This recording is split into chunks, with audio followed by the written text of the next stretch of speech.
बिस्मिल्लाहिर्रहमानिर्रहीम। अस्सलामुअलैकुम। आज मैं आप लोगों के लिए लेकर आई हूँ खीर की रेसिपी की तरफ जाने से पहले अगर आपने हमारे चैनल को सब्सक्राइब नहीं किया है तो प्लीज़ हमारे चैनल को सब्सक्राइब करें।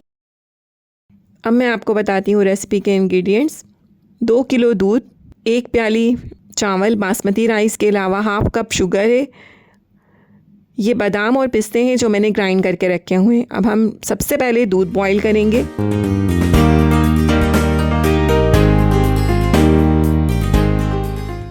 दूध में उबाल आने के बाद इसमें से मैं 1 कप दूध अलग कर लूँगी और चावलों को आपने इस तरीके से अच्छे से पीस लेना है। इसका पानी निकाल दिया था और अब इसमें चावल डालूँगी मैं। चावल डालने के बाद इसमें उबाल आएगा और उबाल आने के बाद मैं इसे लो फ्लेम पर 45 मिनट्स के लिए पकने के लिए रखूँगी।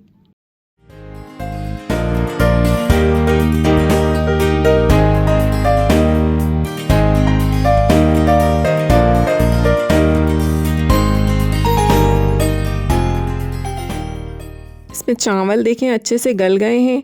अब हम इसे मीडियम फ्लेम पे पकाएंगे। थोड़ा सा फ्लेम तेज़ करेंगे क्योंकि हमने पहले स्लो रखा था। अब हम इसे मीडियम फ्लेम पे पकाएंगे और उसको साथ साथ अच्छे से घोटते जाएंगे। अगर आप लोग चाहें तो मशीन का इस्तेमाल भी कर सकते हैं।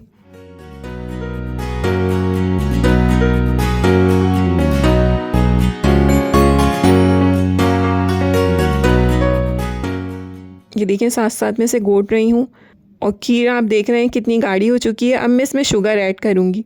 शुगर की मिकदार आप लोग खुद कम ज़्यादा कर सकते हैं। अब जो मैंने दूध अलग किया था वो दूध भी मैं साथ इसमें ऐड कर दूँगी, 1 कप दूध जो अलग किया था।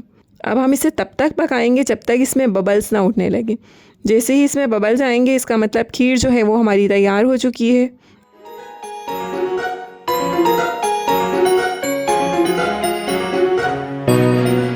मज़ेदार खीर तैयार है। इसे आप ठंडा करके सर्व करें और हमें कमेंट सेक्शन में बताना नहीं भूलिएगा कि आपको कैसी लगी। Thank you. अल्लाह हाफ़िज़।